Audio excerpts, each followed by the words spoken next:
Existe la creencia de que en los lugares en los que habitamos, con el paso del tiempo, guardan una parte de nosotros. Lugares llenos de historia y de nostalgia, lugares de los cuales siempre estaremos agradecidos de haber conocido. Aunque existen lugares de los que poco se habla y que tienen un porqué. El exconvento de Santa Teresa de Jesús, en Guadalajara, México, es un ejemplo de ello. Cargado de historia y de leyendas, sigue en pie a pesar de los intentos de borrarlo de la historia de México. Lugar designado para la congregación de las Carmelitas Descalzas, pasó por momentos tan trágicos como macabros, siendo testigo mudo del terror de la clase política y de sus ideologías, dando pie a una de las historias poco contadas del siglo pasado. El convento comienza a gestarse en Guadalajara en 1617, en los empeños de María Catarina Rendón y María Linares de Ahumado, quienes llegaron de España con ese cometido. En 1651, el rey Felipe IV otorga la licencia para su fundación, iniciando su construcción el 25 de mayo de 1690, con la idea de edificar en 2 manzanas el templo, 2 claustros, la huerta y la ermita. El 20 de mayo de 1695 se entregó la casa a la priora fundadora, Madre Antonia del Espíritu Santo, y 3 monjas del Carmelo poblano, concluyendo al fin su accidentada construcción. Desde 1735, el convento recibía a la antigua imagen de la Virgen de Zapopan, cada año para la festividad de San Antonio de Padua, los días 13 de junio, para que fuera trasladada directo hasta la catedral. En 1821, el brigadier Pedro Celestino Negrete, aprovechando dicha festividad y ante la multitud en la plazuela del templo, proclama la adhesión de la Intendencia de Guadalajara al Plan de Iguala, logrando de modo pacífico la independencia de la llamada Nueva Galicia del dominio español. Fue hasta el 30 de octubre de 1860 en que se ordenaría la última monja del monasterio, en el siglo XIX, Sor María Refugio Josefa de San Alberto, quien posteriormente fuera la restauradora de la orden. Después de esta fecha se clausuran los noviciados y 2 años después la vida conventual, obligando a las carmelitas descalzas a subsistir en la clandestinidad. En 1860, durante la Guerra de Reforma, propiciada por el mandato de Juárez, el convento es dividido para facilitar el tránsito de carros y personas, dando lugar a la calle Ocampo en Guadalajara. Las monjas son obligadas a abandonar el recinto y el convento es convertido en un cuartel militar, recalcando que durante la época se vivía una separación del Estado con la Iglesia Católica, teniendo como principal ejemplo a los Estados Unidos, gobernada principalmente por masones y protestantes. El 9 de abril de 1861, la propiedad es comprada por el panameño Sotero Prieto, por una cantidad de 20,000 pesos, quien la da como pago de una deuda contraída con don Vicente Escandón, quien la restituiría a las carmelitas en 1895, volviendo las monjas a ocupar el convento.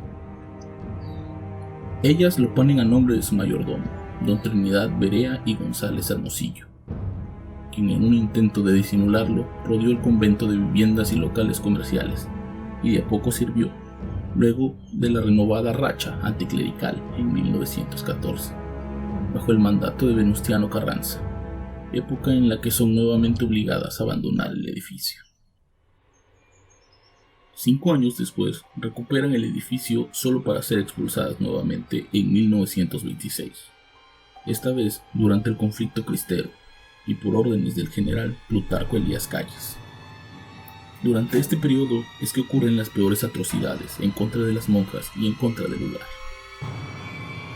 Una mañana, mientras las religiosas se encontraban en la capilla del convento, las fuerzas de Elías Calles invadieron el lugar, matando a toda persona que se atravesara en su camino.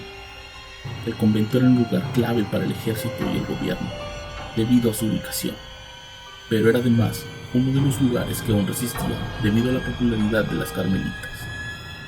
Hombres, niños y mujeres fueron masacrados por igual, Incluso se dice que antes de matar a las mujeres, los perversos hombres se burlaban de ellas por hacer votos de castidad, violándolas para corromper su fe.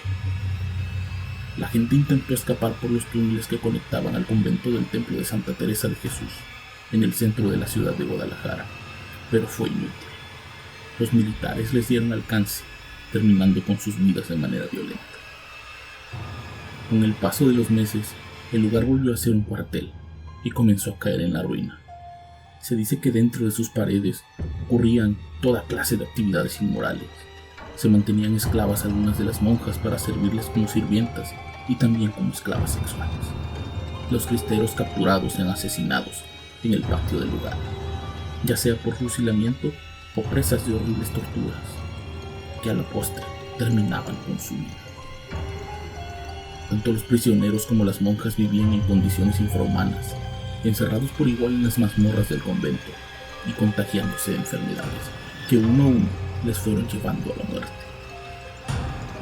El inmueble fue salvado de la destrucción gracias a que fue comprado al gobernador Everardo Topete en 1937 por el capellán José María Figueroa, quien en 1940 entrega el inmueble a las monjas exiliadas en San Francisco y que vivirían en él de 1942 a 1977, cuando la orden decide trasladarse definitivamente después de poner en venta el convento.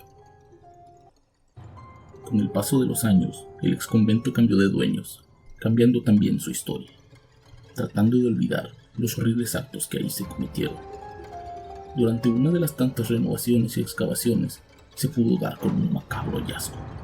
Enterrados en el patio central, encontraron las osamentas de lo que parecían ser hombres y mujeres, además de restos de cuerpos que jamás fueron identificados. Pero no solo el patio central fue testigo mudo de los asesinatos.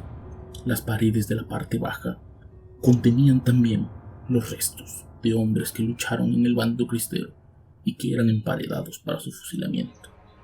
Además, en la zona de los túneles y las mazmorras encontraron las osamentas de niños. El lugar con los años se convirtió en un restaurante y galería, que en algún momento intentó rescatar la historia del lugar, compartiendo con los visitantes las leyendas que ahí abundan. Leyendas paranormales, tanto tétricas como reconfortantes.